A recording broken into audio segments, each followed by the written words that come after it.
So I'm Greg Pollack, this is Nathaniel Bibler, and together we're going to be presenting the Ruby Hero Awards. No, it's fine. You're good. You're good. Okay. So anyways, this guy up here, when I had them redo the logo this year, they put in a little Easter egg. I don't know if anybody saw this. If you look close enough in there, he says, "Commit!" on his belt. He's got a commit belt. I don't know if you can even see that on that screen. But anyways, Nathaniel and I do a little podcast called Ruby 5. Anybody heard of it? Yeah. Thanks. And in doing the podcast, we talk a lot about Ruby libraries and new Ruby libraries. And if you have anything at the conference like that you're releasing, anything new, like a new tutorial, new library you're releasing this week maybe, come find us during the conference. We're always looking for more news. Might get you some audio, get you some publicity. I love getting people publicity and telling people about good libraries. But in doing this, one thing that we definitely see over and over again is there's certain people, some of those people that, that Yehuda was talking about, that find those impossible tasks and they do them, that maybe don't get enough recognition in the community, don't get enough appreciation in the community, and so that's where the Ruby Hero Awards comes in. So we put up this website a couple months ago and started asking for people to submit people they thought that deserved a little more recognition.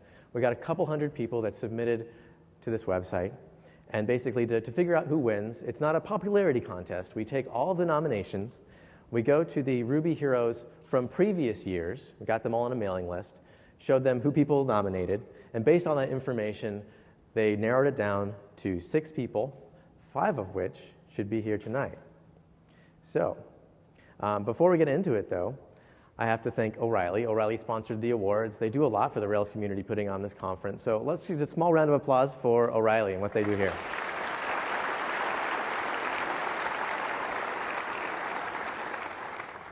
Cool.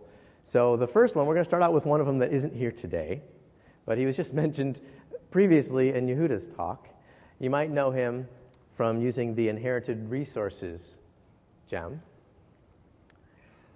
You might also know him from creating Devise, which is an authentication plugin which takes advantage of RAC.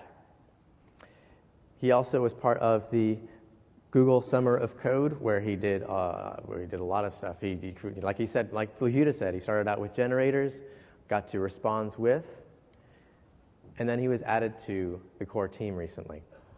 Of course, the person I'm talking about is Jose Valin.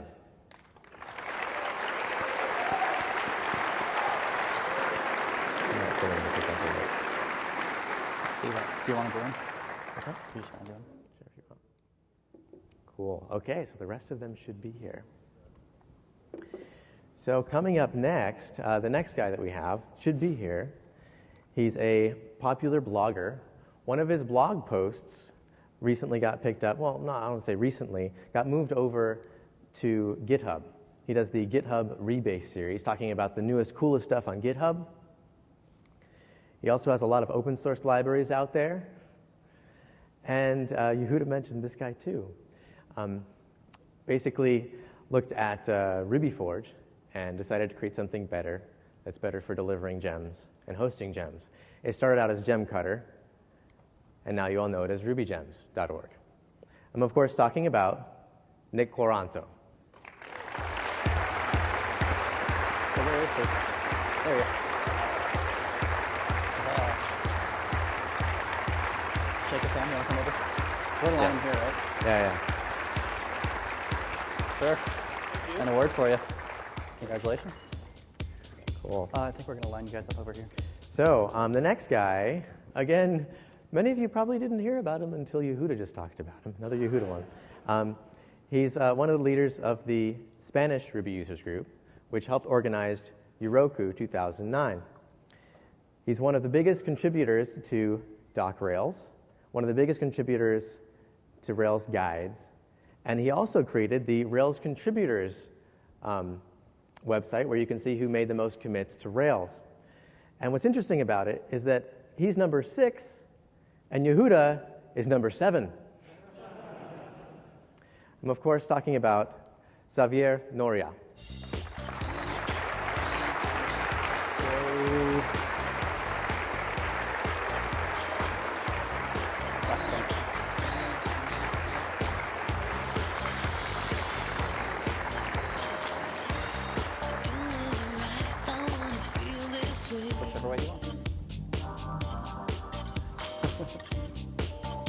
second place. Let's give him one more round of applause.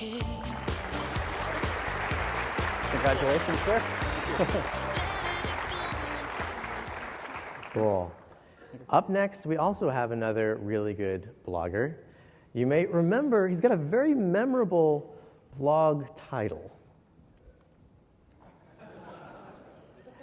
As you can see here, one of the recent blog posts, he was talking about how he helped rewrite the Ruby 1.9 YAML parser using the Cyc library.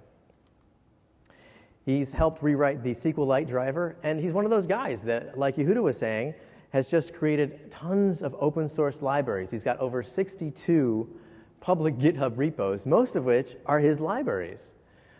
He's worked on Johnson. If you've ever done any screen scraping, you might have used the mechanized gem.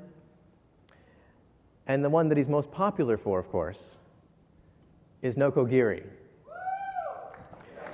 I'm, of course, talking about Aaron Patterson. And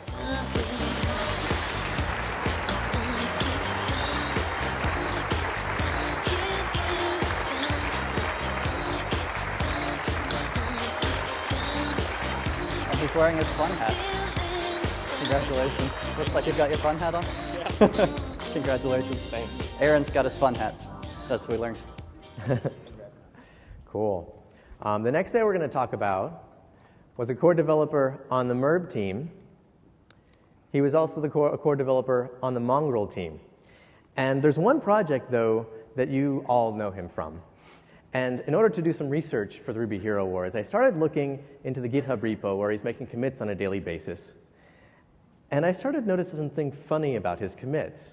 They fit into a couple different categories. And I thought I'd share those with you really quick. First, you've got the call for help category of Git commits. Then you have the clueless commits.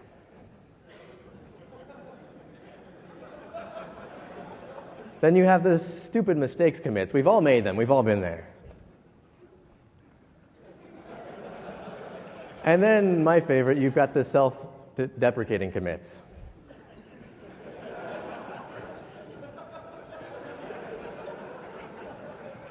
The first step to recovery is admitting you have a problem.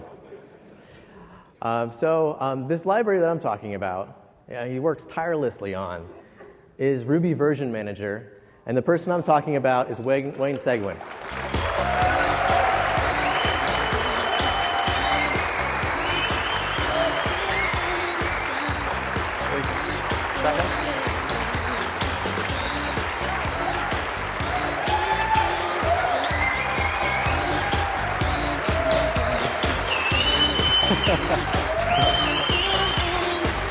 Congratulations.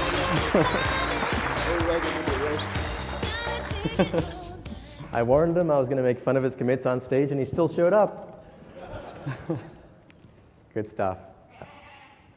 The last guy has done a lot in the Ruby community, but you may not know of him. I first heard about this person through the Report library, being able to create reports in Ruby. There was even a book that he put out on creating reports. One of his more interesting tasks was the Ruby Mendicant library, where he decided to just accept donations so that he could just live off the bare minimum needed to survive and work on whatever open source projects the community wanted him to work on. So he ended up creating a web page about that, and the project he ended up creating was Prawn, the PDF writer. More recently, in the past couple months, he's been working on the Ruby Best Practices blog, which has been an amazing source of good educational Ruby blog posts. And of course, out of that recently came the Ruby Best Practices book. And more recently, you guys may not have heard about it, but he posted about this on the blog. He's trying to do the Ruby Mendicant University.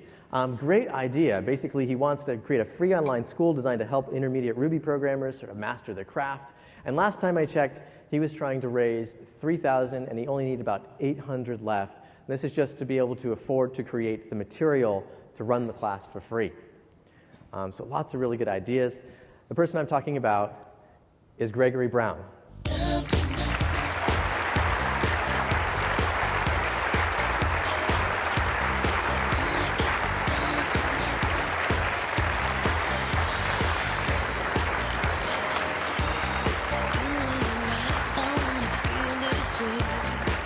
Congratulations.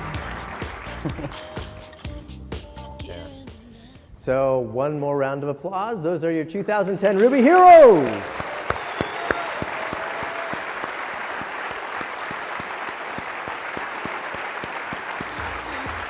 All right. Okay. Cool. So every year when we do this Hero Awards, I try to say Without the something. boxes. You might have remembered last year, if you were here at RailsConf, I kind of challenged everybody to show a little gratitude by thanking 3 people at the conference that maybe you used a library that they used, or there's a blog post that you found useful, they affected your life in some way, to thank 3 people. This year, I want to talk about something a little different. I want to talk a little bit about initiative. Gregory Brown didn't ask for permission to do the Ruby Mendicant project. Nick Quaranto didn't ask for permission to create something that might replace RubyForge. These are guys that just took the initiative to create something, to maybe do something that other people might have thought was impossible, as Yehuda said earlier. And we all have that. Being at this conference, there's lots of ideas flying around. So my challenge to you this year is if you find yourself in a talk or talking to somebody in the hallway and they say something and you start to wonder, like, why hasn't somebody done that yet? My challenge to you is maybe make that your challenge. We say PDI, please do it. One of the reasons I love the Ruby community is because most of us just love what we do. We're passionate about what we do, and that leads to some great open source libraries. It leads to some great tutorials, and that's why we have a strong community. It's because people are creating a lot of content, and they're taking that initiative to do stuff. And more people show up at RailsConf. Every year, new people show up at RailsConf because the community is passionate about what they do. And I think with Rails 3, and now the next, hopefully the final beta is out, I think Rails 3 poses an amazing opportunity for people in the next year to innovate in ways that were impossible before, to create your own Rails stack, to customize the Rails stack, to create customized components. There's so much there to take advantage of. And to get you guys a little more excited about that, and to give you a starting point, I've created a couple free videos. I don't know if any of you remember the Scaling Rails screencast videos. I created a bunch more videos, this time all around Rails 3. If you were in or if you didn't manage to get to the Rails 3 tutorial that we did on Monday, all the content is here in a couple free screencasts on the rubyonrails.org website. And I'm happy to announce it now. I even have a 2-minute sort of introduction sort of splasher to show you guys. Take a look.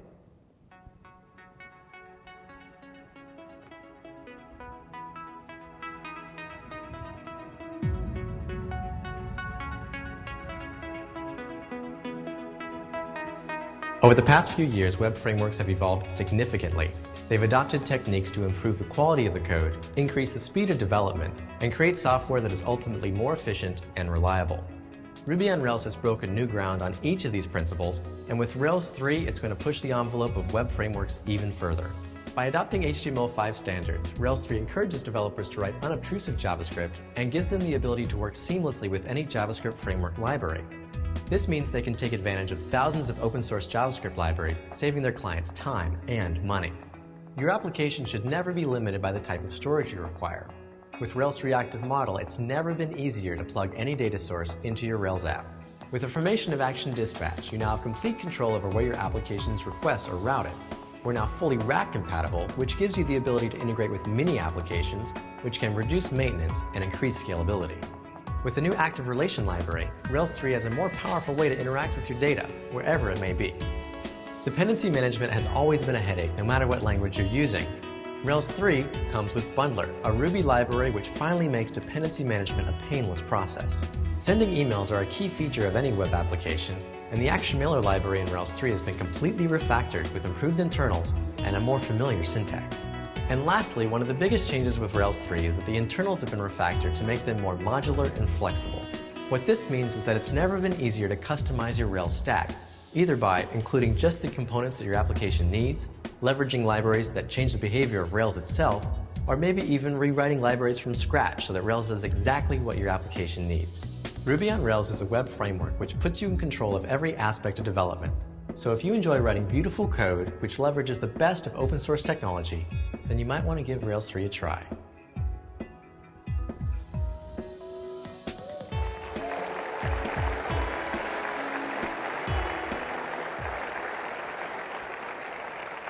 So if you go to this following URL, you'll find 5 screencasts that give you a really good introduction to the differences between Rails 2 and Rails 3, everything you know to get started on creating web apps. And like Yehuda said, the best thing you can do now is give it a try and let them know. I mean, they're here at this conference. Let them know, things that you find that need to get fixed, plugins that don't work, gems that don't work. Give it a try. If you scroll down a little bit, you can see there's 5 different screencasts. They're all between 8 and 10 minutes long. And they give you sort of a view of the external API, everything that you'll be working on on a daily basis. So I brought that up because we go back to the idea of initiative. So if you find yourself here at this conference saying, again, why hasn't somebody done that yet? Or maybe there's this feature of Rails 3 that nobody's documented well yet. Or nobody has written that plugin that makes Rails 3 work in this certain way. I challenge you to just give it a try. It's not impossible.